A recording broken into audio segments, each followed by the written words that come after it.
ఈ వీడియోని మీకు స్పాన్సర్ చేస్తున్న వారు Truzon solar by Suntek. Truzon solar power super power. మీ పవర్ బిల్ ని జీరో చేసుకోవాలనుకుంటున్నారా? అయితే ట్రూజోన్ సోలార్ పవర్ ని ఇన్స్టాల్ చేసుకోండి. నమస్కారం, వెల్కమ్ టు సుమన్ టీవీ. నేను గీతాంజలి. ప్రస్తుతం మనతో పాటు శివరుద్ర సాధువు గురువు గారు ఉన్నారు. వారితో మాట్లాడతాం. గురుగారు నమస్కారం అండి. నమస్కారం అమ్మా. గుప్త నవరాత్రులు భాగంగా వారాహి నవరాత్రులు. సాధారణంగా మన మొత్తం సంవత్సరంలో చూసుకుంటే కనుక 4 నవరాత్రులు విశేషంగా ఉంటాయి. అందులో ఎక్కువగా అందరూ చేసుకునేది ఆశ్వయుజ మాసంలో వచ్చేటువంటి దేవి శరణ్ నవరాత్రులు. అయితే ఈ మధ్యకాలంలో చూస్తున్నాం కదండి, అంటే ఒక సంవత్సరం 2 ఏళ్ల నుంచి వారాహి నవరాత్రులు జరపడం ఇవన్నీ చూస్తూ ఉన్నాము. అమ్మవారి ఆరాధన చేయటము, అమ్మవారిని అందరూ ఆరాధించుకోవచ్చు, ఈ విధంగా పూజలు చేయొచ్చు అని చెప్తూ ఉన్నారు. కానీ కొంతమంది వాదన అయితే గుప్త నవరాత్రులవి అందరూ ఆచరించవద్దు అని. కొంతమంది ఏమో అమ్మ ఎవరికైనా అమ్మే, ఎలా పిలిచినా పలుకుతుంది, ఉగ్రరూపం ఏం కాదు, అమ్మను సాత్వికంగా కూడా మనం పూజించుకోవచ్చు అని చెప్తూ ఉన్నారు. అసలు ఎవరు వారాహి అమ్మవారంటే అందరూ పూజించవచ్చా? ఈ నవరాత్రులు అందరూ చేసుకోవచ్చా? చేసుకోవచ్చు అంటే గనక ఏ విధంగా ఆచరించాలో వివరించండి. వివరణ అంటే గుప్త అనడం అనేది ఎందుకు వచ్చిందన్న విషయం తెలుసుకోవాలి. మొదట వారాహి అమ్మవారి విషయంలోకి మళ్ళీ వస్తాం. గుప్త అంటే అమ్మ మీరు అన్నట్టుగా అందరికీ తెలిసిందే, ఇట్ ఈజ్ అ సీక్రెట్ వే, అంటే కొంచెం సీక్రెట్గా మెయింటైన్ చేయాలని. నవరాత్రులు అంటే 9 రోజులే. ఇప్పుడు మనకు 26 నుంచి జూలై 4 వరకు చేస్తూ ఉన్నారు చాలామంది గురువులు, పీఠాధిపతులు, మఠాధిపతులు. వాళ్ళ మఠాల్లో కొన్ని కార్యక్రమ నిమిత్తం కొన్ని ఏర్పాట్లు చేసి ఉంచారు. రక్తబీజుడు అనే ఒక రాక్షసుడు మాటలో స్పష్టత గమనించాల్సిన సమయం ఏంటంటే రక్త బీజుడు అంటే బీజం అంటే సీడ్, ఒక విత్తనం లాగా, రక్తంతో ఉన్న ఒక విత్తనం అని అర్థం. మనం స్పష్టత తీసుకుంటే రక్తబీజుడు అనే ఒక రాక్షసుడి వరం ఎలా ఉంటుందంటమ్మా, పరమశివుడి దగ్గర నుంచి ఆయన్ని ఎవరు చంపినా ఆయన రక్తం కింద పడితే మళ్ళీ లేస్తాడు. అంటే రక్తబీజం అంటే పుడుతూనే ఉంటూ ఉంటాడు. అలా దేవాది దేవతలు అందరూ ఇబ్బంది పెడుతూ ఉంటున్న సమయంలో ఈయన గారు అందరూ కలిసి జగన్మాత దగ్గరికి వచ్చి అడుగుతారు. మళ్ళీ మా అమ్మాయి పార్వతీమాత వచ్చి అడిగితే ఈయన గారిని చంపడానికని ఒక వ్యూహం చరిత్రలో మహిషాసుర విషయంలో ఉంది. 9 యొక్క వివరణలో అమ్మ ఏం చేస్తుందంటే దుర్గా రూపాన్ని తీసుకొని వచ్చేసి రక్తబీజుడిని ఖండఖండలుగా నరికిస్తుంటుంది. అలా నరికిన తర్వాత ఏమైంది, ఆయన గారు కింద పడ్డం లేవడం. అప్పుడు అమ్మకు అంతరార్థం అర్థం కాదు, అంటే నా శక్తి సరిపోతలేదు, ఇక్కడ ఏ విధంగా నేను ముందుకు వెళ్ళవలేను అని ఆలోచించి అమ్మ ఒక ధ్యానం, ఒక ఆలోచన ముద్రణలో కూర్చొని 7 శక్తులని ఆవిడ శరీరంలో నిక్షిప్తం చేసుకుంటుంది. ఈ 7 శక్తులలో చాముండి ఆఖరి రూపం, సప్తమాతృకలు. 6వ రూపం వచ్చి వారాహి మాత, తర్వాత వచ్చేసి కౌమారి, తర్వాత వచ్చేసి బ్రాహ్మణి, దుర్గామాత.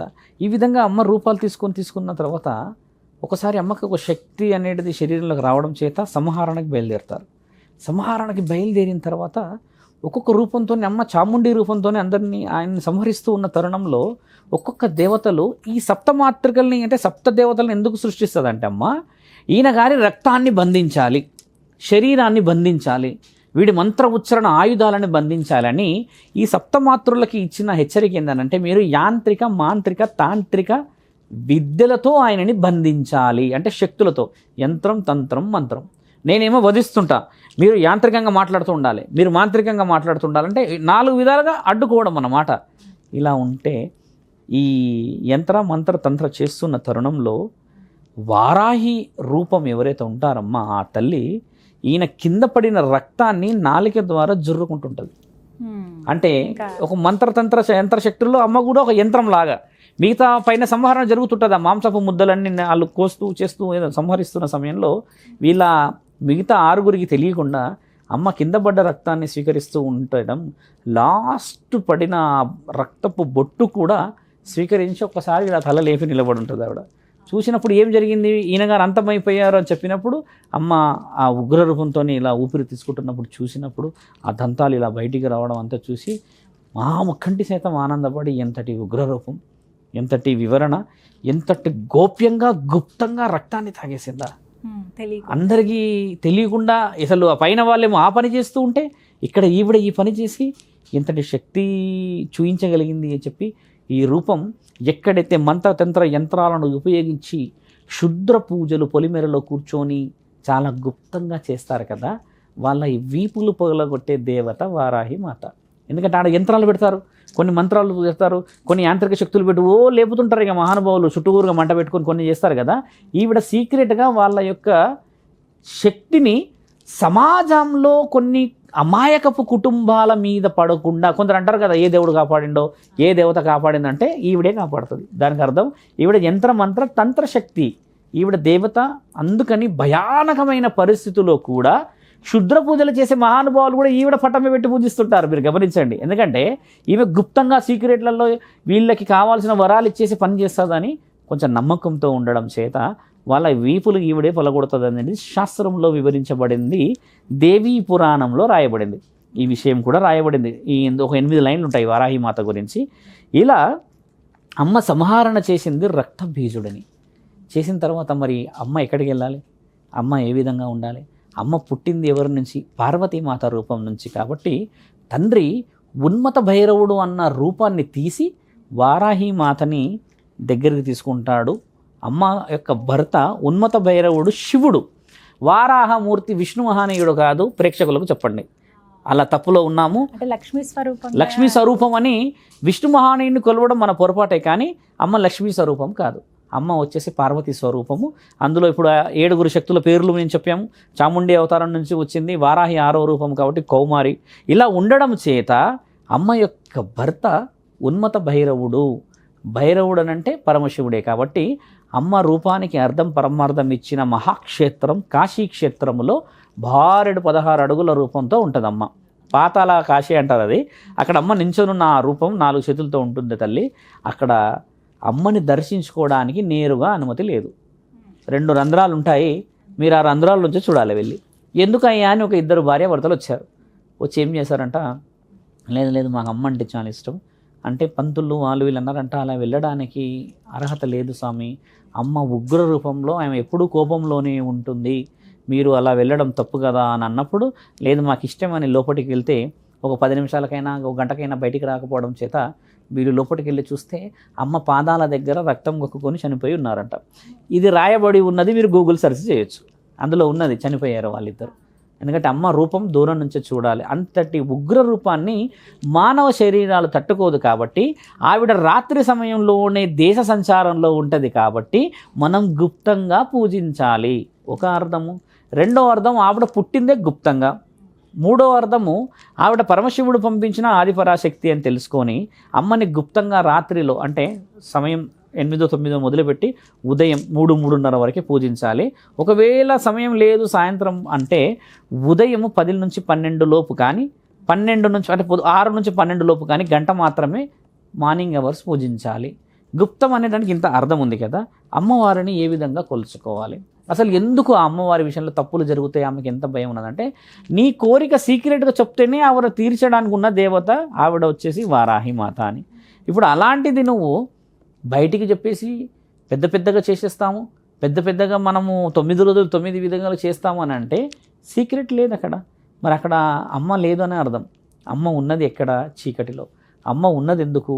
ఎవరైతే క్షుద్ర ప్రయోగాలు చేస్తారో పొలిమేరలు దాటి వచ్చి వాళ్ళని ఈ ఆషాఢంలో మనం ఎప్పుడైతే చేస్తామమ్మా, ఈ సమయంలో ఏంటంటే ఇక్కడ ఇంకో విషయం కూడా ఉంది. అంటే ఇప్పుడు చాలామందికి అర్థం కావాలని, ఎందుకు ఈ క్షుద్ర పూజలన్నీ ఆషాఢంలోనే వస్తాయి అంటే చాలామంది తెలియాలి.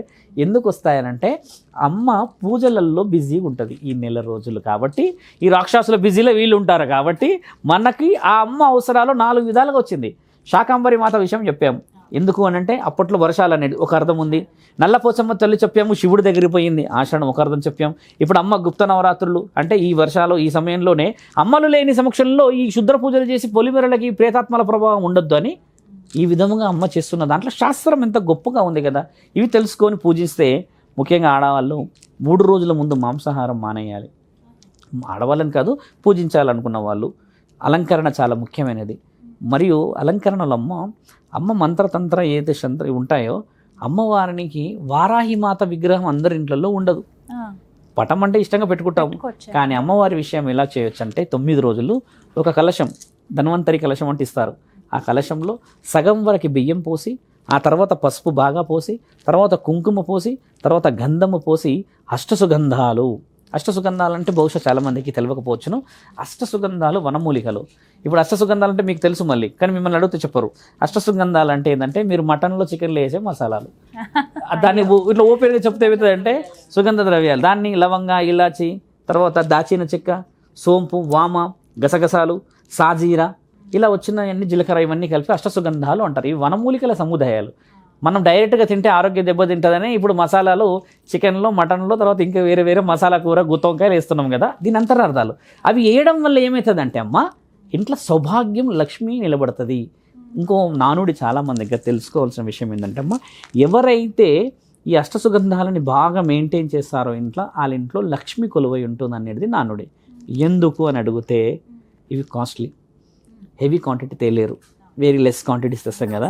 హెవీ క్వాంటిటీ తెచ్చుకున్నాము అని అంటే మనము ఈ సుగంధాల విషయంలో డబ్బులు కొలువై ఉన్నాయని అర్థం. అంటే సెటిల్డ్ పర్సనాలిటీస్ అంటాం కదా, అలాంటి ఇంట్లో ధనం కూడా బాగుంది అనడానికి ఇండైరెక్ట్ హింట్ ఇది. అందుకని పోపుల పెట్టె ఎప్పుడు ఖాళీ కాకూడదు అంటారు, నిండుకోకూడదు అంటారు. దాని అంతరార్థం పెద్దవాళ్ళు చెప్పారు. సుగంధాలంటే అమ్మ చూడండి తాంబూలంలో కూడా వేసుకుంటారు.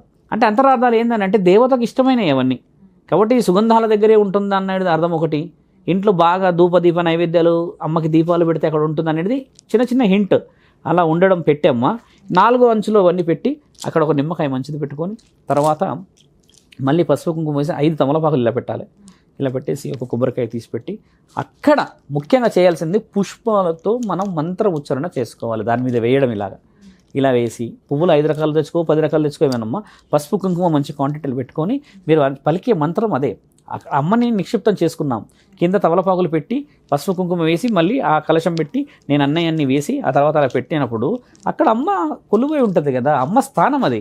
అలా చేయడం, మంత్ర ఉచ్చారణ చేసిన తర్వాత ఈ 9వ రోజు అయిపోయిన తర్వాత అమ్మది అది కలశం కదిలించి అందులో ఉన్న విషయమే చాలా గొప్పగా మనం చాలామందికి తెలియాల్సిన విషయం. ఇప్పుడు మనం చేసిన మంత్ర ఉచ్చారణ అంతా అందులో నిక్షిప్తమై ఉంటుంది కదా. ఆ బియ్యాన్ని ఏం చేయాలి, మంచిగా కలపాలి. కలిపేసేసమ్మ మన ఇంటి గుమ్మానికి అమావాస్యలు, పౌర్ణమిల రోజు కొంచెం అవాంఛనీయ పరిస్థితులు, కొంచెం బాలింతలు ఉంటారు, చిన్నపిల్లలు ఉంటారు, మళ్ళీ ఇంకోటి ఏం చెప్పొచ్చు అంటే ఎవరికైనా యాక్సిడెంట్ ఇట్లాంటి ఉన్న వాళ్ళు ఆ సమయంలో మన ఇంటి చుట్టూరుగా వేసుకుంటే ఆ దేవత యొక్క శక్తి, యంత్ర మంత్ర తంత్రాన్ని అని చెప్పినాను కదా, దుష్ట గాలిలని లోపలికి రానివ్వు. ఇలా మనం ఎందుకు నేర్చుకొని చేయలేము, పురోహితులు ఎందుకు చెప్పరు అంటాను నేను. వాళ్ళందరికీ తెలిసిన విషయాలే. మరి చెప్తే మరి అన్ని దేవత అందరి ఇంట్లోకి వెళ్ళిపోతుంది అనుకుంటారేమో. అలా కాదు. కాబట్టి మన ఇంట్లోనే మన శక్తి ఉంది తల్లి. ఒక మంత్రానికే మీరు మొదట అడిగిన శాకాంబరి విషయం లేదంటే మంత్రం అనే దానికి శక్తి ఉన్నది కాబట్టే నువ్వు చెప్పే మంత్రంలో అక్కడ నిక్షిప్తం అవుతుంది. ఇంత రుజువు ఉంది కదా తల్లి. కాబట్టి అలా చేసుకోవాలి. చితిపై కాలిన ఆ భస్మం తీసుకెళ్లి శివుడి యొక్క లింగం మీద వేసేసి దాన్ని విభూది అనుకున్న మనము అష్టసుగంధాలతో 27 నక్షత్ర జాతులతో కలిపిన మహాహోమంలో ఉన్న బూడిద పెట్టుకోము. గమనించండి, చితిపై గాలినది వచ్చేసి శివుడి మీద పడగానే విభూది అయిపోయింది. మరి 27 నక్షత్ర జాతులు చేసిన మహాహోమంలో ఉన్న బూడిద పవిత్రత లేదా తల్లి? ఖచ్చితంగా. చిత్తి మీద కాలిన దానికంటే 1000 రెట్లు ఫలితం ఇది. కాబట్టి హోమంలో ఉన్న బూడిద పాడేయకూడదమ్మా. అందరి ఇంటి గుమ్మాల ముందు వేసుకోవాలి కొద్ది కొద్దిగా.